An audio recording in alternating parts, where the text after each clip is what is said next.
Good afternoon भाई सभी को। Very very good afternoon. आप सभी के बीच में अभी अंशुल अग्रवाल सहकारिता विस्तार अधिकारी जो पीएससी में सिलेक्ट हुए हैं वह आपके बीच में उपस्थित होने वाले हैं, है ना। तो हाल ही में अब आपका पीएससी प्री का आपका टेस्ट सीरीज चल रहा है, तो इस समय किस माइंडसेट को लेकर के आगे बढ़ना है, उनसे आप इससे जुड़े अगर आपके प्रश्न मन में हैं तो आप पूछ लीजिएगा, अन्यथा उनके मार्गदर्शन से अपने आप को लाभान्वित कीजिए और अपने एक उज्जवल भविष्य के लिए एक मार्ग प्रशस्त कीजिए। क्योंकि देखिए दो अलग चीजें होती हैं, पढ़ने वाली भीड़ अलग होती है और सिलेक्शन वाली भीड़ अलग होती है, बात हमेशा याद रखिएगा, है ना। तो सिलेक्शन लिए उनका कुछ तो ऐसा स्पेशल या नया है जो छत्तीसगढ़ के इतने सारे भीड़ में से उनको एक अलग पोस्ट दे दिया। मतलब आज अगर 300 पोस्ट है तो 3 लाख फॉर्म में से 300 पोस्ट तक किसी ने सफर तय किया है, तो कुछ तो उसके पास यूनिक होगा ना। तो उसकी उस यूनिकनेस को पहचानना है और उस पहचान से अपने आप को जोड़ करके अपने लिए एक मार्ग प्रशस्त करना है। तो हमारे बीच में अंशुल अग्रवाल जी आएंगे, तो बढ़िया जोरदार ताली स्वागत कीजिएगा, फिर उनके अनुभव से अपने आप को लाभान्वित कीजिएगा। प्रीलिम्स के लिए एक अपनी मेंटालिटी बना के जाते हैं, क्योंकि प्रीलिम्स में ऑन द डे का डिसीजन बहुत मायने रखता है। हम पहले से प्रिडिक्शन रखेंगे कि मैं कितना बना रहा हूँ, कितना छोड़ रहा हूँ, ये वहां काम नहीं आता।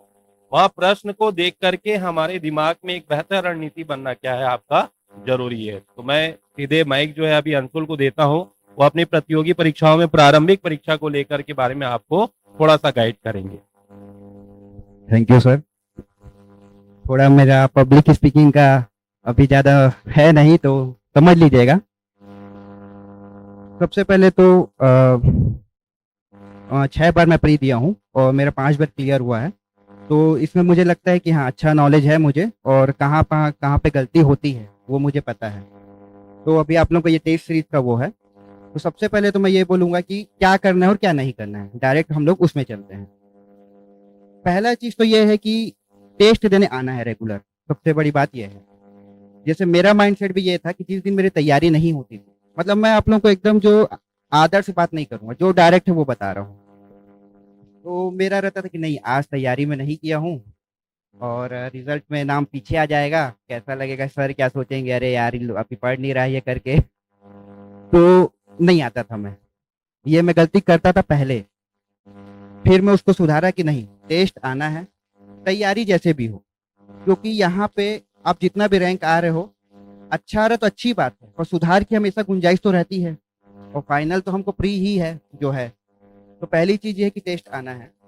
दूसरी गलती जो मेरे को लगता है कि होती है कि हम लोग टेस्ट आए देने और यहाँ पे टेस्ट दिए, उसके बाद हम लोग भूल जाते हैं, उसका कोई एनालाइज नहीं होता है। और ये चीज मेरे को बहुत देर में समझ में आई कि करना क्या है।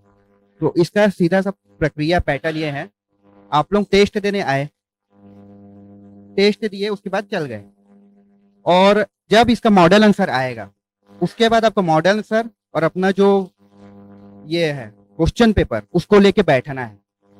अब उसमें अपने को एनालाइज करना है कि हमसे क्या क्या गलती हुई। एनालाइज किस पैटर्न में होगा?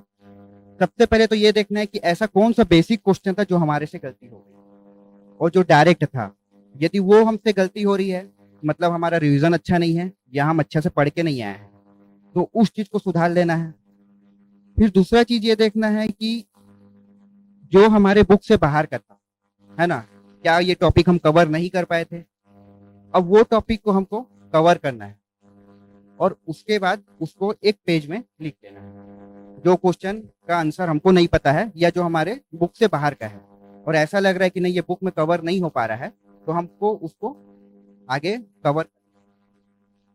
इसके बाद एक चीज ये है कि अपन कवर कर लिए, उसका बुक का देख लिए। अब कुछ कुछ क्वेश्चन होते हैं जो डायरेक्ट एग्जाम में हमारे जीके जनरल नॉलेज से बनते हैं, जिसका कोई बुक में होता नहीं। वो चीज आप क्वेश्चन को देखना कि क्या ये क्वेश्चन को मैं बना सकता था अपने सोच के हिसाब से, और वो एग्जाम में ही होता है।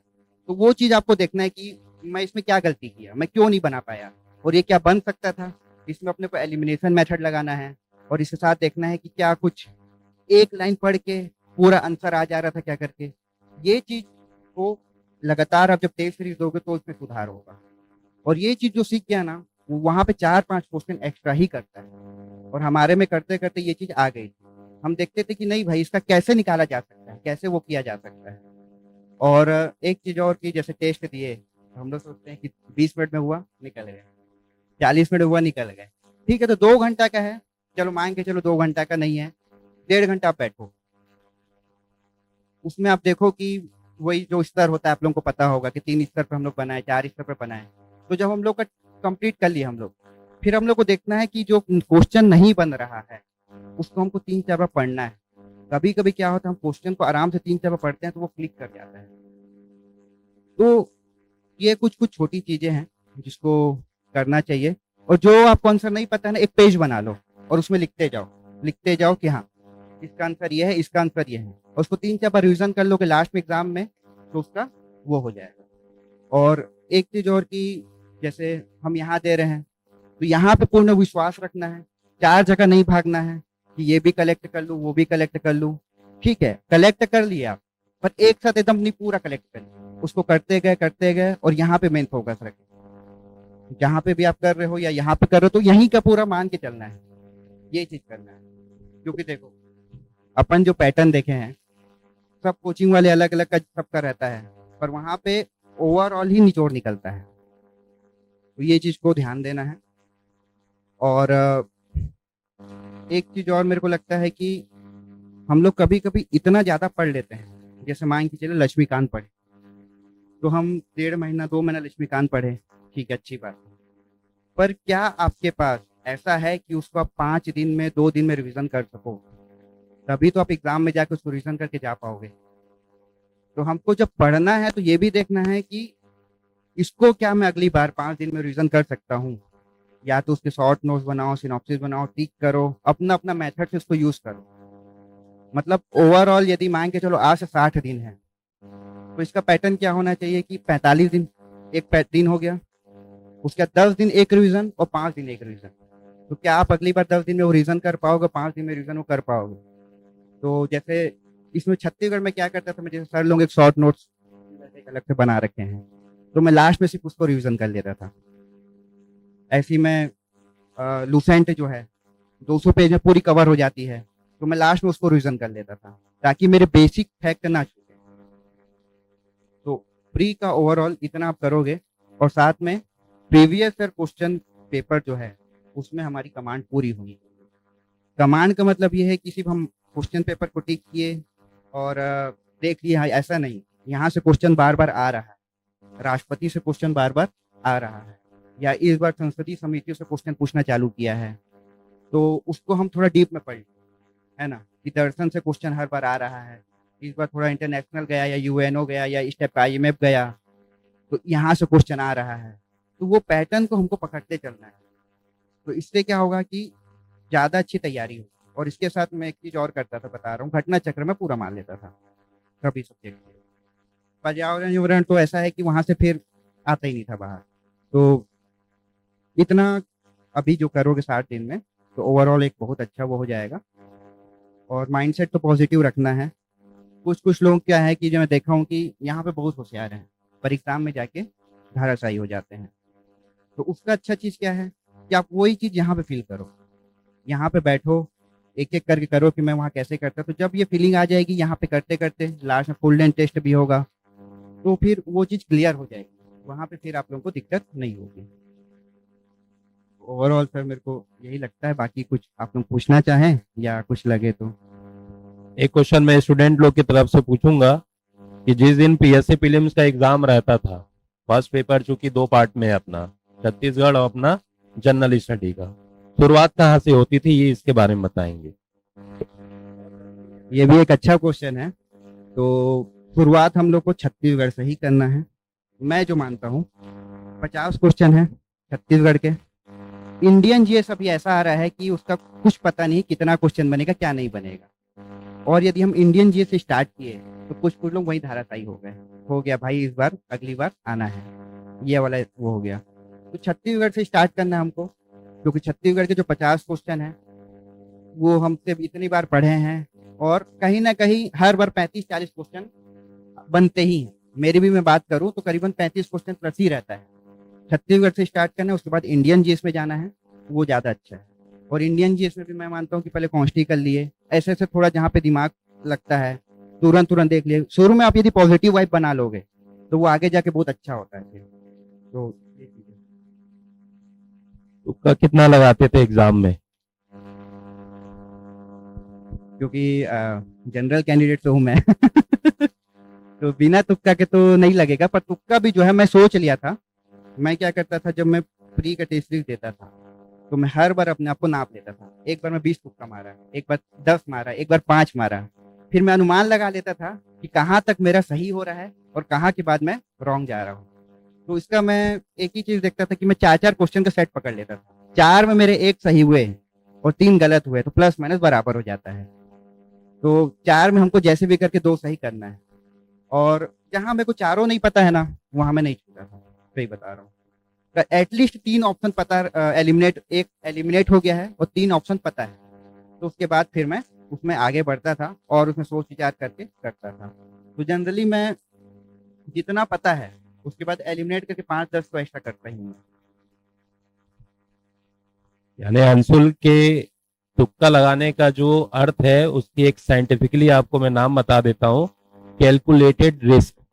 उसको समझिएगा जो मैं बोल रहा हूँ, क्योंकि पहले मेंस की तैयारी कर चुका है अंशुल। ठीक, मेंस के लेवल पे आप जब थोड़ा सा वास्ट पढ़ते हैं तो आपका कैलकुलेटेड रिस्क लेने की जो क्षमता होती है वो क्या हो जाती है, बढ़ जाती है। इस बार कितने जो फर्स्ट मूवर्स हैं जो पहली बार प्रीलिम्स में बैठेंगे, कोई है? हाथ उठाइए। ठीक, आप लोगों के लिए ये कैलकुलेटेड रिस्क थोड़ा सा अलग हो जाएगा, क्योंकि आपका जो दायरा रहेगा वो क्या रहता है, थोड़ा सा कॉम्प्रिहेंसिव रहता है। अगर मेंस नहीं पढ़े हैं तो आपको अगर कैलकुलेटेड रिस्क लेना है ज्यादा तो किस में लेंगे, छत्तीसगढ़ में आपको लेना है। जीएस बहुत संभल करके हमको बनाना रहेगा। और एक चीज मैं और पूछना चाहूंगा अंशुल से, नेक्स्ट डे जो एग्जाम रहता था तो कितने घंटे सो करके जाते थे एग्जाम देने के लिए, कि सोते ही नहीं थे? मैं तो पूरा 6-7 घंटा सो के ही जाता था। हाँ, क्योंकि 3-4 घंटा तो हो ही नहीं पाता है, पूरा दिमाग घूम जाता है, खास मेंस के लिए ही जो है। तो 6 घंटा एटलीस्ट हो, वो ज़्यादा सही रहेगा, क्योंकि सेकंड पेपर में भी उतना ही एफर्ट लगता है।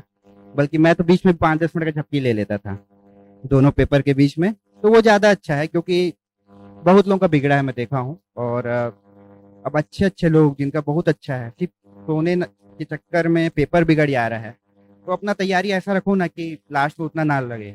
वो तो मेंस में सिनॉप्सिस बनाना ही है, सिनॉप्सिस शॉर्ट नोट्स आपके बन जाएंगे, तो उसको आप 1-1.5 घंटा में रिवीजन कर दोगे।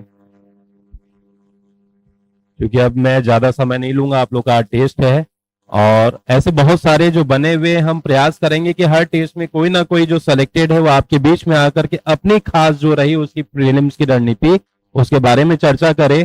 क्योंकि हम ज्ञान देते हैं तो अब बच्चों को ऐसा लगता है यार ये तो रोज हम सुनते रहते हैं, क्योंकि जब सेलेक्ट होता है बंदर बंदर को देख करके गुलाटी मारना क्या होता है, सीखता है। ये मानवीय एक मानसिकता में इसको समझता हूँ, इसमें कोई बुरा मानने वाली जरूरत नहीं है।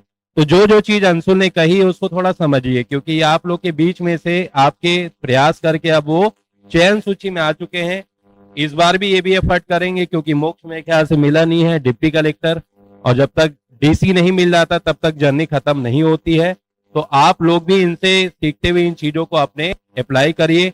और बहुत सारी चीज रहेगी, अब मैं खुद ही इंटरेक्शन के माध्यम से आपकी क्लास में आऊंगा, क्योंकि इसके बाद सबसे बड़ा जो सफर रहेगा मेंस का रहेगा। मेंस में ऑलरेडी जो मैं आपके साथ में ही रहता हूँ, प्रीलिम्स थोड़ा मैं ये चाहता हूँ कि बच्चे अपने स्तर पे उसको दे पहले। तो अब मैं कुछ ना कुछ अपने जो प्रोग्राम रहेंगे उनके माध्यम से आपके बीच में आऊंगा। जो हमारे बीच के हैं अंशुल, क्योंकि हमारे जितने भी टेस्ट सीरीज रहे, प्रीलिम्स रहे या मेंस रहे, तो समझिए बोलते हैं ना कि एकदम घर का लड़का ये तो दिखता ही दिखता है, अंशुल उनमें से एक था। और इसने वाकई में डिजर्विंग ऐसे जनरल में बहुत लंबी अपनी जर्नी पार की है, अपने आप में काबिले तारीफ है। हमें ईश्वर से ये शुभकामनाएं हैं अंशुल आगे भी और बड़ी पोस्ट में जाए। मैं आप सबके बीच में एक छोटा सा सम्मान का जो है अंशुल आया तो मैं करना चाहता हूँ, फिर उसके बाद आप लोग की टेस्ट की जो अपना प्रोग्राम है स्टार्ट कर सकते हैं।